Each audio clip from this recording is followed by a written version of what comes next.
नमस्ते दोस्तों, the Indian story teller में आपका स्वागत है। उम्मीद है आप सब लोग अच्छे होंगे। हमारी पिछली कहानी रेवेंज ऑफ घोस्ट को आप सबने जैसा प्यार दिया, कमेंट्स में हमारा उत्साहवर्धन किया, उसके लिए तहे दिल से आपका शुक्रिया, धन्यवाद। दोस्तों, आपका रिस्पॉन्स जो कमेंट्स, लाइक और शेयर के रूप में हमें मिलता है, वही हमारी टीम के लिए सबसे बड़ा मोटिवेशन होता है। तो आप सबसे विनती है कि स्टोरीज को न सिर्फ सुने बल्कि ज्यादा से ज्यादा शेयर भी करें। आपकी राय और फीडबैक हमें कमेंट सेक्शन के जरिए अवश्य दें। और मुझे आपसे एक शिकायत भी है कि बहुत से हमारे श्रोता कहानी देखते सुनते तो हैं पर चैनल को सब्सक्राइब नहीं करते। आपसे रिक्वेस्ट है कि इंडियन स्टोरी टेलर को, जो कि हमारा आपका चैनल है, जो हर हफ्ते आपको मनोरंजक हॉरर कहानियां सुनाने का वादा भी कर चुका है, उस चैनल को सब्सक्राइब जरूर करें। तो चलिए अब शुरू करते हैं हमारी आज की नई कहानी, जिसका शीर्षक है भूतिया होटल।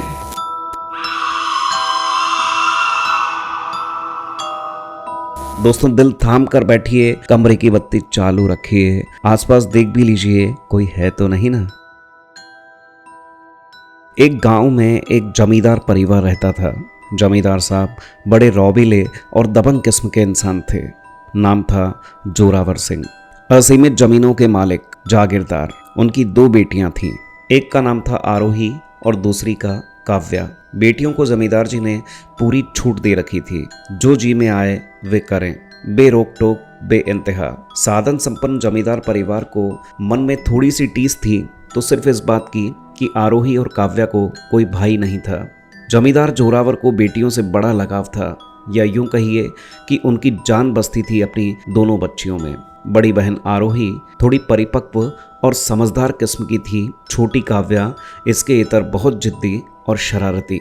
बाल सुलभ व्यवहार की बात करें तो आरोही भी शरारती तो थी, पर काव्या तो बहुत ही ज्यादा बदमाश थी। घर बाहर सबको बड़ा परेशान किया करती थी। दोष कहीं ना कहीं जमींदार के बेतहाशा लाड़ प्यार का भी था। जीवन की यात्रा चलती जा रही थी। दोनों बहनें साथ साथ स्कूल जाती, खाना साथ में खाती, स्कूल का होमवर्क साथ में करती और साथ में ही सोती थीं। अब बड़ी बहन आरोही ने 12वीं कक्षा पास कर ली थी। उसे स्नातक अर्थात ग्रेजुएशन के लिए गांव से दूर शहर के एक कॉलेज में दाखिला दिलाया गया। वह छात्रावास अर्थात हॉस्टल में रहने लगी। समय बीतता गया। 2 साल बाद छोटी बहन काव्या को भी शहर के उसी कॉलेज में दाखिला मिल गया। उसी छात्रावास में अब दोनों बहनें एक ही कमरे में रहने लगीं।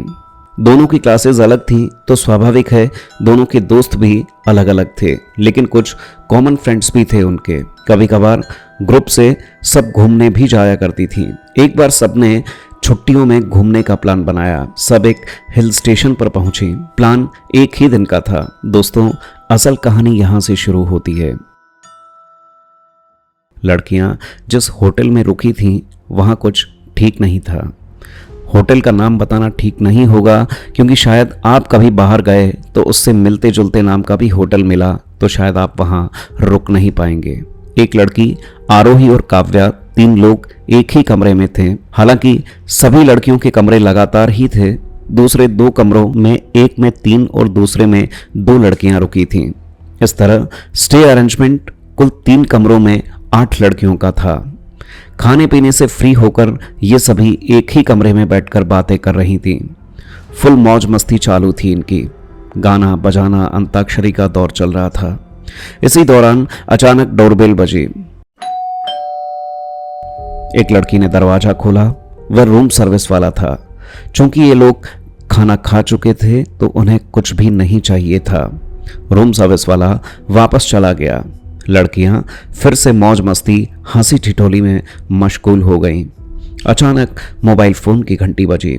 आरोही के फोन पर घर से कॉल आया था। हेलो हेलो, कौन? हेलो। सामने से कोई आवाज नहीं आ रही थी।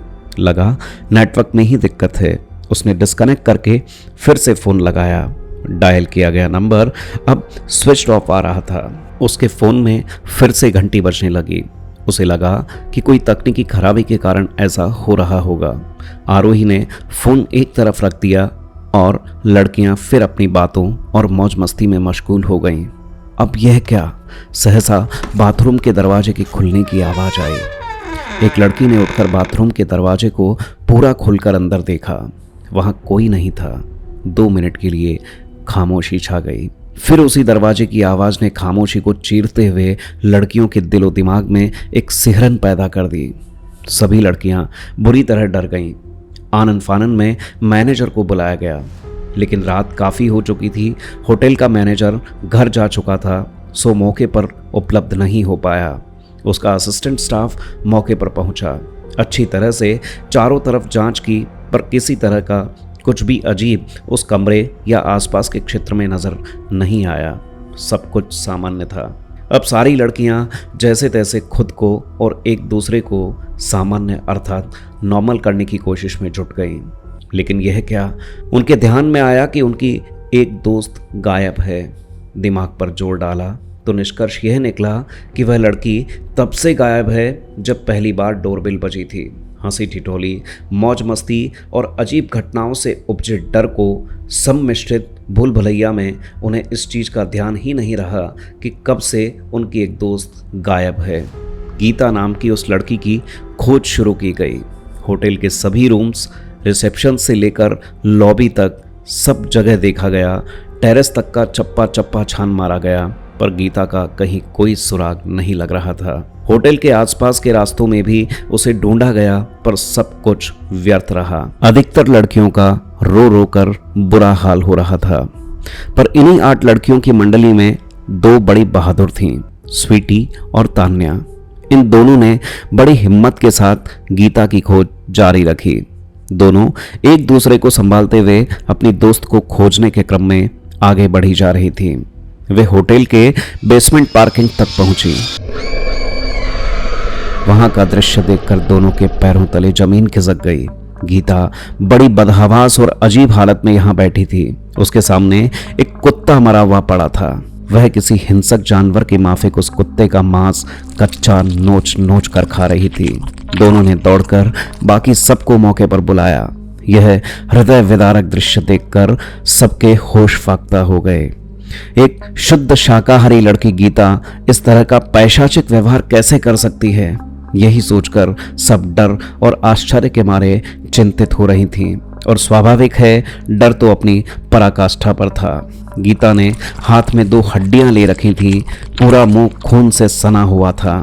मुंह, ललाट और हाथों के साथ साथ कुछ जगहों पर तो खून सूख भी रहा था, जो उसका हुलिया और भी डरावना बना रहा था। अचानक किसी के पछाड़ खाकर गिरने की आवाज आई।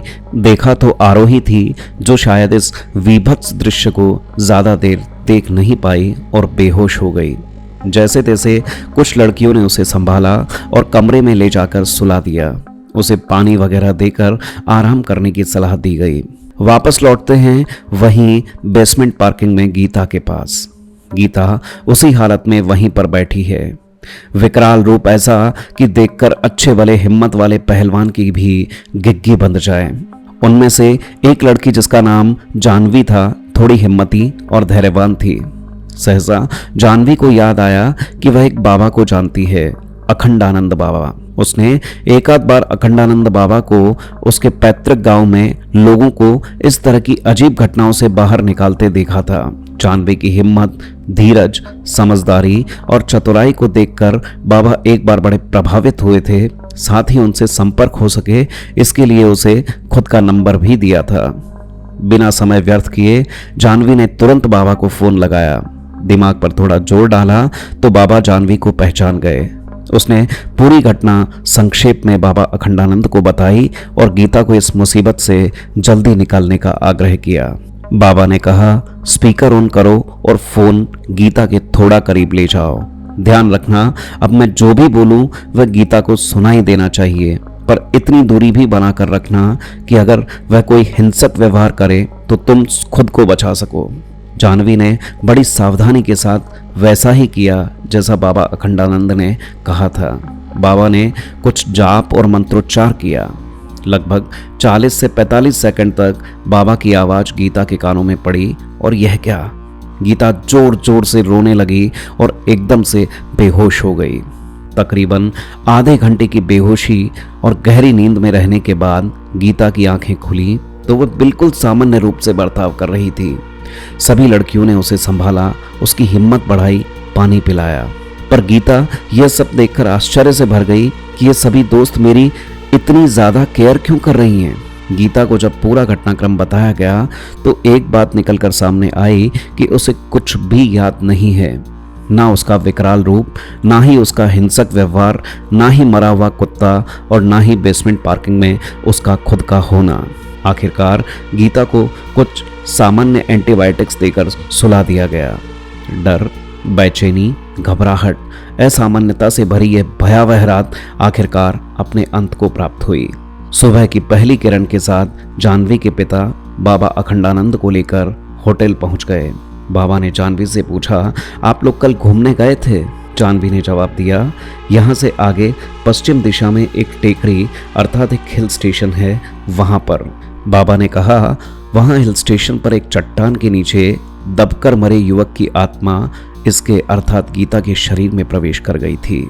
कहते हैं कि वह एक दुर्घटना थी, पर सच यह है कि अभय नाम का लड़का शालिनी नाम की लड़की से बहुत प्रेम करता था। दोनों उसी पहाड़ी गांव के रहने वाले थे। शालिनी थोड़ी अवसरवादी और परिस्थितियों से घबराने वाली लड़की थी। घर वालों का दबाव, साथ ही साथ किसी और के साथ रिश्ते में संभावित जीवन की बेहतरी के चलते उसने अभय के प्यार को बड़ी बेदर्दी से ठुकरा दिया था।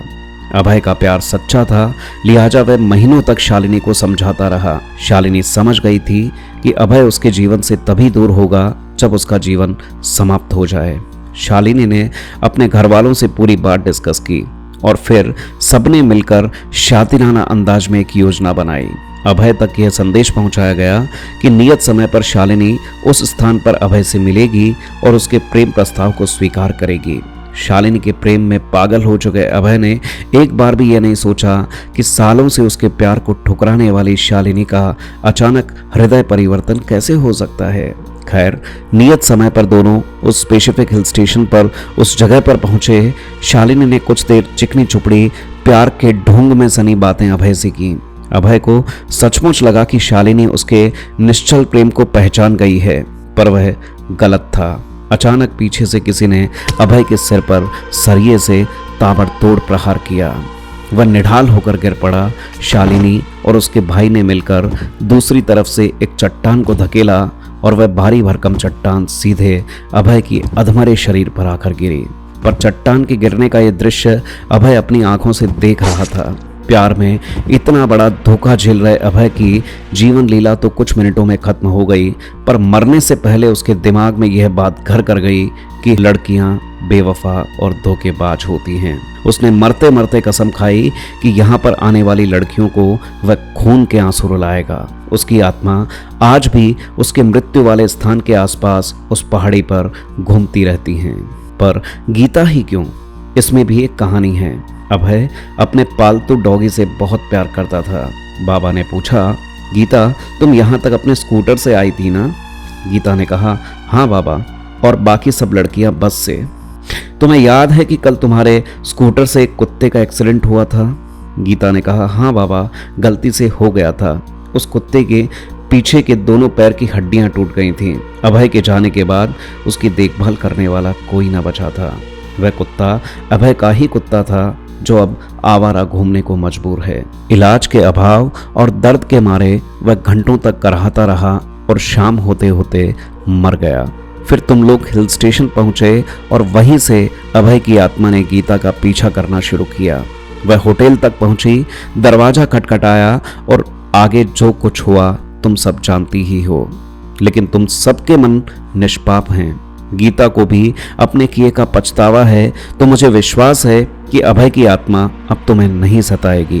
गीता ने कहा, हाँ बाबा, मैं हाथ जोड़कर उस मासूम डोगी और अभय दोनों से माफ़ी मांगती हूँ। सभी लड़कियों ने हाथ जोड़कर दोनों आत्माओं की सद्गति और शांति के लिए प्रार्थना की। दोस्तों, उम्मीद है आपको ये कहानी पसंद आई होगी।